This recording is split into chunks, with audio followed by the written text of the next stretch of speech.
What is going on, everybody, and welcome back to MTG Deep Dive, where I just like to talk a little bit more in depth about the tech that I use. And today I want to discuss my experience of the iPhone 17, the iPhone Air, and the iPhone 17 Pro. And if you're watching this on YouTube, I am using the front-facing camera for this first segment with the iPhone 17 Pro. And once I start talking about that device, I'll switch to the iPhone 17.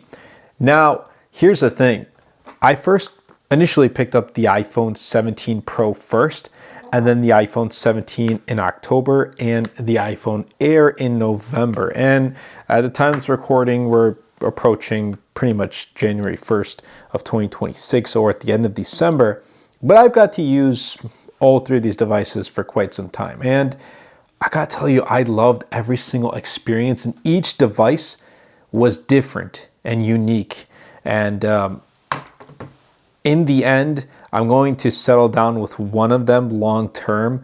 I'm going to keep two of them and return one ultimately, and use just one as my main iPhone and one as like my content iPhone and recording footage and things like that. But I want to kind of get into these devices and talking about my experience, because it can change from person to person. I want to get into the iPhone 17, which might be safe and boring when you take a look at it just like at a first glance. But long term, this device, I think it's a smart choice, but also I think this is the Pro without having the Pro in its name. It's the Pro in disguise. It feels very similar to its predecessor, which makes sense, but it's a little bit thin. Well, bezels are thinner, so it's a little bit narrower, and it has a slightly larger 6.3-inch display, so the same as the iPhone 17 Pro, and it has a 120 Hz ProMotion. I love it. It's light to hold in the hand, so that's also a huge plus. So it doesn't really have a physically large battery. Well, it has decent battery, but not large like the iPhone 17 Pro, so it doesn't feel that light, that heavy, and it's great for one-handed use. Like, I really like the aesthetic of the iPhone 17. I gotta tell you, like, it just feels really good to hold in the hand. And when I look at these phones long-term, like I've been going back and forth. I'm like, should I use the iPhone 17 as my daily or the iPhone 17 Pro? Because I really am glad that Apple brought ProMotion. This really does feel like I said Pro without the Pro in its name. And I'm fine with having a dual camera setup. I love the black color on the iPhone 17, although I'd still probably use a case, but nonetheless, like, I don't know. And the chipset is also really good. It's not the Pro, but it's A19, which still feels like a Pro chipset. Display is great. Absolutely phenomenal. Like, when I go back and forth from the 17 Pro to the 17, no difference whatsoever. So if you want to compare side by side, you're really not going to notice any difference at all. The cameras are great. I mean, dual camera setup, it's a dual 48 megapixel camera setup. They're reliable, especially for point and shoot or for videos. They are great. I know a lot of people who say that, oh, they're going to get into content and they go ahead and pick up the iPhone 17. Well, guess what? They don't make any content. Like, they don't pursue their dreams, or they just say, oh, I don't know if I'm ready, like, I can't do this, I can't do that. They just find excuses. But instead of paying an extra $300 for a Pro, pick up an iPhone 17 and pursue your dreams. Like, actually take that second part and try to do it. Like, actually make content, whether you want to do like tech reviews, whether you want to do like commentary, whether you want to talk about Pokemon and like open up cards or do live streams, whatever the case may be. I think the iPhone 17 is going to be a great device for that, especially in the camera department. Yeah, you're not going to get the camera versatility found on the Pros, but you're still getting more than the Air. It's just sweet spot. The second lens is ultra wide, which I do appreciate. Like, if I had telephoto as a second lens, I'd be pretty upset, but it doesn't. It has the ultra wide, so I'm very glad it has that, dual camera setup. The battery life on this is also really great. Like, it's good. It lasts me all day. I can get through a day easily, no issues, no anxiety, nothing about that. I don't need to think about charging this device any day, any time of the day. The charging speeds throughout all the iPhones. Well, I think the 17 Pros feel a little bit faster when I'm charging, and I do believe that they got somewhat of faster charging speeds. But the iPhone 17 is like, could be better.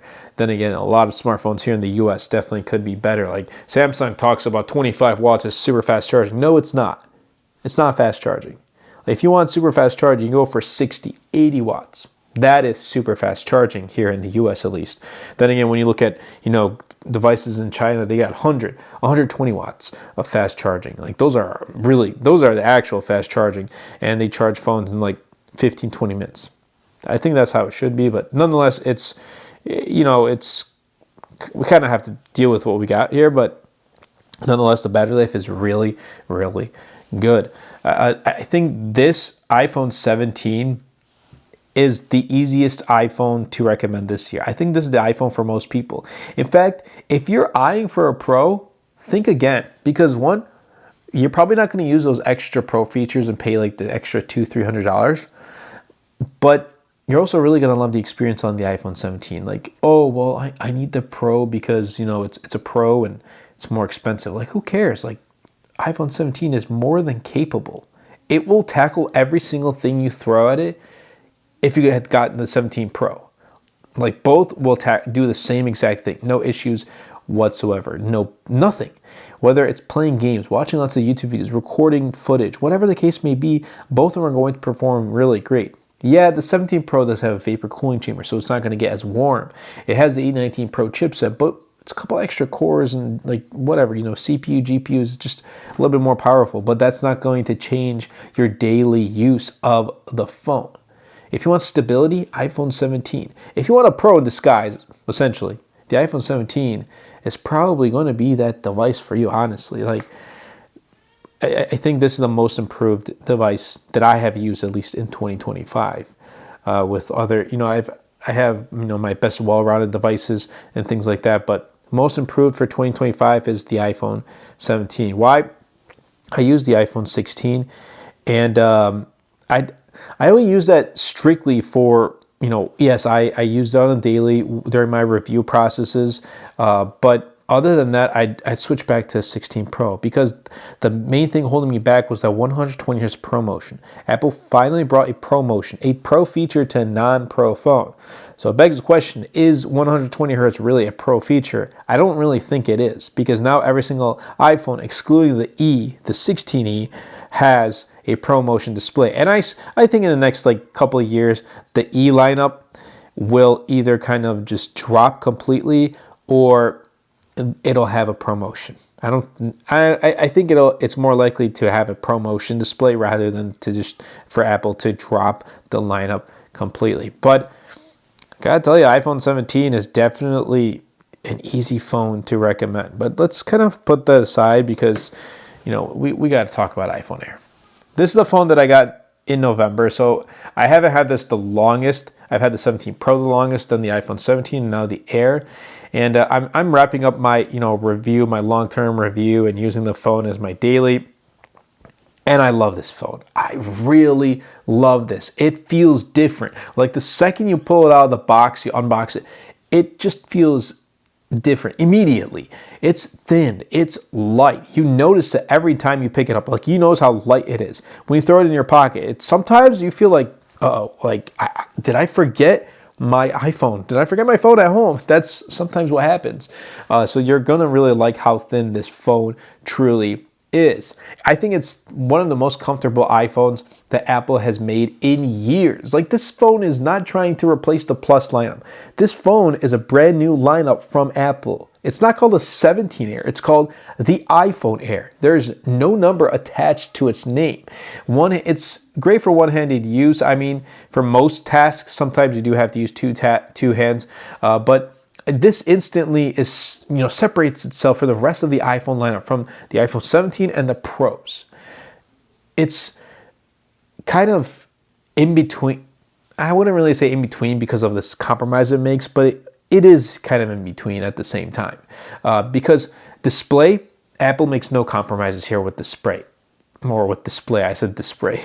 With display, the ProMotion 120 Hz 6.5 inch display is right in the middle. It's not larger than the Pro Max, but it's a little bit larger than the 17 and 17 Pro. I think it's a sweet spot for many. 6.5-inch display is great. The ProMotion 120 hertz is awesome. Gets super bright outdoors. It just feels really premium.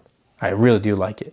And the performance also in my use has been awesome. Now, I was surprised when Apple said, yeah, we're throwing an A19 Pro chipset in here. And I think they have like one less core to it, but that's completely okay, because on a day-to-day base, it doesn't feel slower than the Pro. It feels essentially the same. Now, unless you're gaming or like throwing a lot of tasks at it, then you're gonna notice the phone get really, really warm. And because of how thin it is, it doesn't really pack, you know, a vapor cooling chamber. All the internals are up here in that little camera segment, that little camera bar right here that you can see. And then the rest of the phone is battery. If Apple adapted a silicon carbon battery, that'd be great. You get a larger battery capacity, but keep the same thinness. That would be truly, truly awesome. But if you're not doing like hardcore, you know, gaming on here, just like you're not a heavy user like myself, you're gonna really like the performance on this. It's gonna feel as if you have a Pro in your pocket. It truly does feel great. However, the camera trade-offs for me at first I thought were like, okay, yeah, I think I can get by with one camera lens. And it's a 48 megapixel camera lens. And the main camera, by the way, it's good, but I quickly realized how much I use the ultra wide camera lens. Not even the telephoto. I'm fine with not having a telephoto, but the ultra wide. I realized how much I use it. So taking photos with this, like whenever I go somewhere and I'm like, I need to take a photo, but like I only have my iPhone Air and I only have one camera lens, and it's like, and also the zoom isn't that great either. But the ultra wide for me has been like more of a compromise that I've really struggled with in the past month. Like, you're going to notice that limitation quickly, especially if you are into photography. If you're into videography, you're really going to notice the limitation. It has been very difficult. But I have seen some people, like, you know, out in public using an iPhone Air, and it seems that they're getting, you know, they can get by with those limitations. But if you do use the ultra wide and the telephoto lens, this iPhone Air is definitely not going to be that device for you, honestly. Cameras is unfortunately a big trade-off. Now, the battery life. Before I used this, like, I thought it had terrible battery life. Like, seeing a lot of reviews and people talking about how bad the battery life is, I was like, well, it can't be that bad, right? And truthfully, it's not that bad. It's bad, but it's not as bad as what I saw, you know, on social media, what I saw on X and TikTok and things like that. The battery life is okay. It all depends on how you use it. Most days I am able to get through the day with charging this just once. A couple days I do have to charge it twice a day, but it all, again, depends on my usage. If I am I'm a heavy user, if I am on my phone consistently on that specific day, I do need to charge it twice. But most times I can get away with just charging it once a day. And that does sound bad. It is bad, but it's not as like, oh, this phone it's gonna, you know, drop from 100 to 0% in like 2 hours. No, it's nothing of that sort. But if you're a light user, you're not like me, you don't really use your phone too often, this phone is going to last you all day. I can definitely tell you that comfortably. It's going to comfortably last you all day. And it makes sense because of how thin the phone is. And it doesn't have a vapor cooling chamber. So when the phone gets hot, it's going to kind of seep through that battery a little bit more. Now, thankfully, you know, if it didn't have the A19 Pro chipset, and if it wasn't paired with the efficiency of iOS 26, then probably it seeped through a little bit more battery. But it's working its way through. It's not the greatest, but it's definitely better than what I have seen and what has, you know, the iPhone Air been portrayed on social media as, and, you know, on YouTube. But that being said, I got through it. Like, my review I was able to get through it without, you know, getting too angry. And the reason why is, like, I have chargers everywhere I go. You know, behind this video, I have a wireless charger. Over there in the corner, I have a wireless charger. I already have 2 wireless chargers. Actually, I have 3 wireless chargers. I have one right over there, as you can see. I have 3 wireless chargers already set up. I have a bunch of power banks in my studio, and a bunch of other chargers I have to set up in my studio. I have chargers in my bedroom. I have chargers in my living room. I have wireless chargers in my car. I have wire chargers in my car. Like wherever I go, I have a charger with me. So I don't really need to worry about not having any juice, because if I need to charge it, I can. But if you do go on like long road trips, or if you go like, I don't know, camping, whatever the case may be, and you're not near a charger, you're going to struggle, and you may want to bring a wireless power bank with you, like a MagSafe charger, to charge up your phone. But then it kind of defeats the purpose of this phone being so thin. But I mean, the iPhone Air is all about the feel. It's about the look. Like, this is super premium. It's the only phone that has titanium, and it feels really elegant to hold in the hand. And honestly, if you're someone who values the comfort and design and the lightness of your device that you use, this is going to be that iPhone for you. This is a phone that I can recommend to a lot of people, but not to everyone, because I know everyone, or many people cannot give up their camera versatility, cannot give up good battery life or great battery life. If you're going to accept those compromises, then I think this iPhone Air is probably going to be for you. But yeah, I mean, between these two, iPhone 17 and iPhone Air, which one would I prefer? Probably the iPhone 17, because like I gave up those compromises, and I could, I can continue to give up the battery compromise, but the camera actually, like, I wasn't a huge, camera guy, and I still am not, but because a lot of the work that I do revolves around using the camera on my iPhone or on my devices that I carry with me on the go, I have to have at least a dual camera setup, and the iPhone 17 has that. So for me, I'm going to have to put aside the iPhone Air. But that being said, let's talk about the iPhone 17 Pro. So what I'm going to do right now is I'm actually going to switch the front-facing camera, bring out my iPhone 17 Pro, and continue this video with the iPhone 17. But that's going to bring me to the iPhone 17 Pro, the industrial iPhone. Look, I've been using the Pro lineup since the 13 Pro, actually the Pro Max.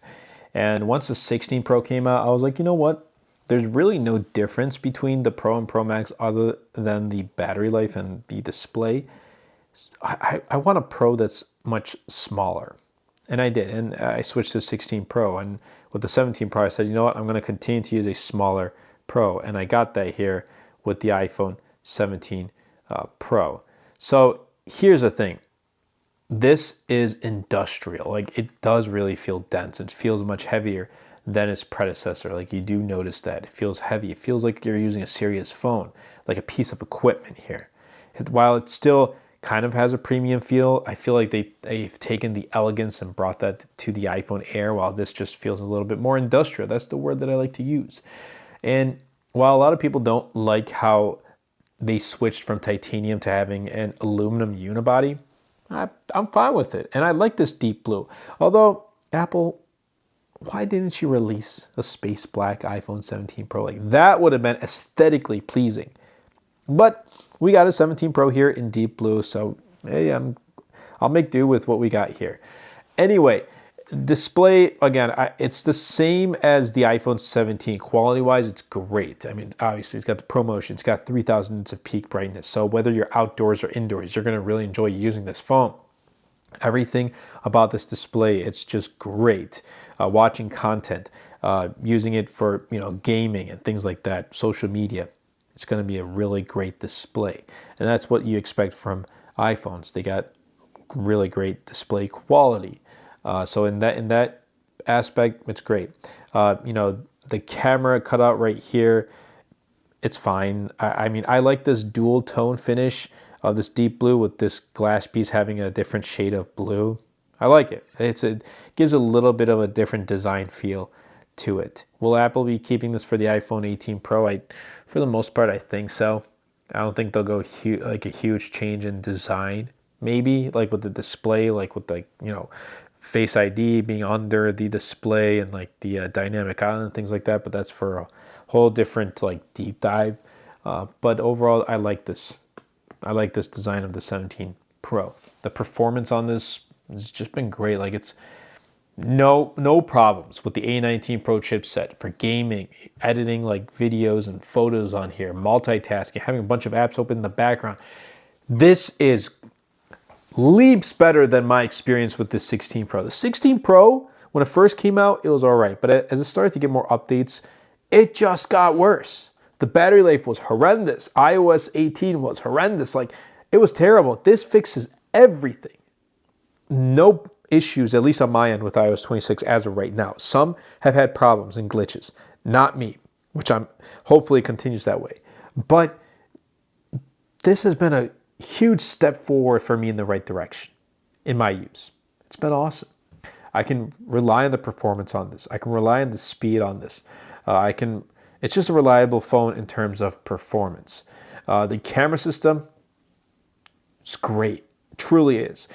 Like, if you don't have a camera like a Sony camera or a Canon, or you don't have lighting equipment, you don't have a studio, whatever the case may be, and you want to get into content, look no further. This iPhone 17 Pro is going to be that device for you.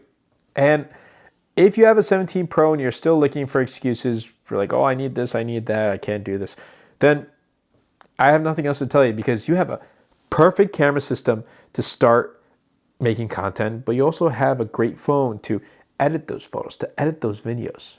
Everything in your pocket. Everything is literally in the palm of your hand right here. And you just slide it in your pocket. You got a super functional and really impressive high-end mini computer in your pocket that you can start making content and maybe in the future monetize and make it like your full-time gig, whatever it is, right here with just an iPhone. I know a lot of people who use an iPhone who make content, but also a lot of other people who have an iPhone 17 Pro, for example, that want to make content but look for excuses. Those who do make content with just their iPhone, it's their full-time thing. That says a lot about the camera here. Obviously, it's also great for professionals too, because it's got the telephoto lens, it's got the ultra-wide lens, it's got, it supports a lot of different codecs. Like, the video quality on this is great. This is what we call like the content creation iPhone. If you want the best of the best in the camera department, you go with the 17 Pro or the Pro Max. The battery life on this has been absolutely superb. It has been phenomenal. Very dependable. It's really good. It's lasts me easily all day. And on heavy usage, I can get through the day without any problems whatsoever. Like, I really, really like the battery on this. Why? One, we got a physically larger battery, but we got the vapor cooling chamber, so it doesn't get any warm to the touch when you're holding it or when you're playing games or using it like very excessively.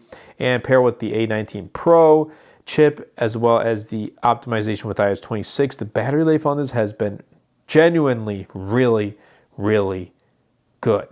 It truly is. I mean, the Pro, I don't think it's for everybody, but if you know what you're getting into with the Pro and you want to pay the extra couple $100, then yeah, this is going to be your phone. Like, if you're actually going to use your phone for productivity as a tool, then I think the 17 Pro or Pro Max is going to be that device for you. Now, here's the thing. Like, all of these devices, they're running the same iOS. Essentially, they have the same feel. Like, iOS 26 on them feels essentially the same.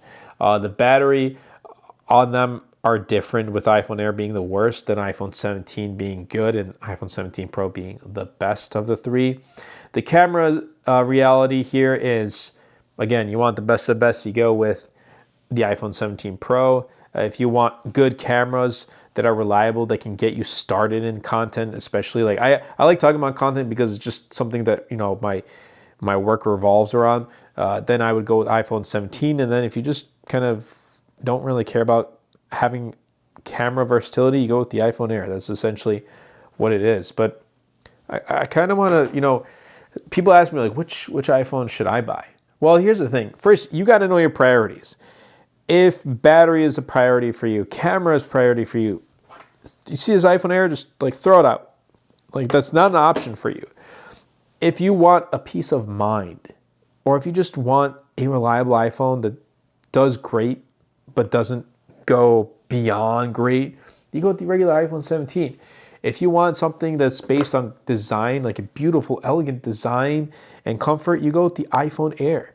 Like if you want capability, you want to have control, you want to use your device as a tool, you go with the iPhone 17 Pro. None of these phones are bad. They truly aren't. They're really great phones. But each phone is meant for somebody else. They're just for different people. You know, I've used all three phones and I've noticed that while I can use all phones, and here's the thing, we can use all of these devices. We truly can. If iPhone Air was the only iPhone that Apple offered, we'd have no choice but to use it, right? But because we have these varieties, we get to choose which iPhone we want to use. And for me, long term, I think the iPhone 17 Pro is going to be the phone that I want to use. But I'm still kind of torn between iPhone 17 and 17 Pro because I really just like how the iPhone 17 feels like that Pro in disguise, you know? So I'm still debating once I'm done, you know, with my iPhone Air long-term review and making content on that, should I switch to 17 or 17 Pro? But we'll see. I'm still going to keep both the 17 and 17 Pro, and no surprise, I'm going to be returning the iPhone Air because, you know, it's great, but it's $1,000 too. I think it's a little too expensive for with the compromise. I don't think it's worth $1,000. And each of these phones have a own purpose. They were built intentionally for their audience.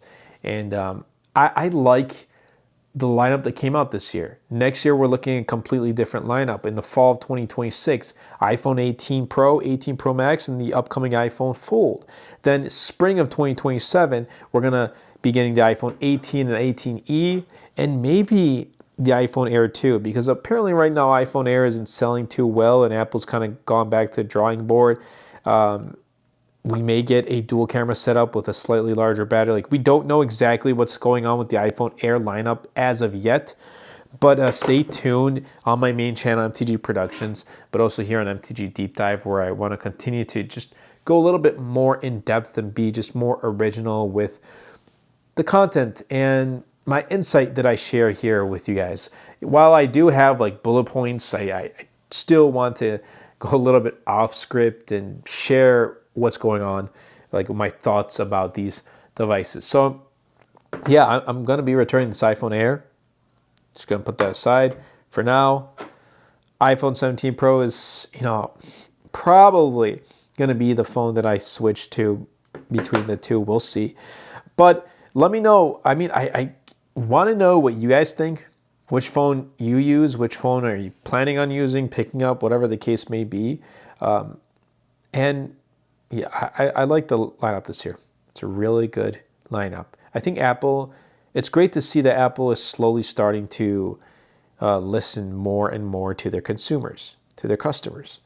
Because the upgrades that we got here, for example, the 17 Pro, are upgrades that I've wanted from the 16 Pro. And we got them here with the 17 Pro. Like, we got a triple 48 megapixel camera. So we got a upgrade in the camera system. We got upgrade in battery life, upgrade in display and things like that. We got a vapor cooling chamber. So Apple is listening, and it's nice to see that they're doing this. So keep it up, Apple. But I hope you guys did enjoy just a little bit more of a deep dive with, you know, the iPhones. And I think iPhone 17 Pro is probably going to be that device I'm going to continue to rock until next, you know, iPhone release with the iPhone. Who knows? iPhone Fold maybe might be my main iPhone from now on. We'll see. The iPhone 17e is also rumored to come out in the spring of 2026. We'll see how that goes. If it doesn't have 120 hertz, it's like a huge letdown. If the price is $599, I would say forget that. Just choose an iPhone 17. But anyway, I kind of want to wrap things up here with this episode of MTG Deep Dive. Definitely be sure to subscribe here on YouTube, as it's the only platform that I'm sharing these videos and my deep dive right now. And I guess I'll catch you guys in the next episode.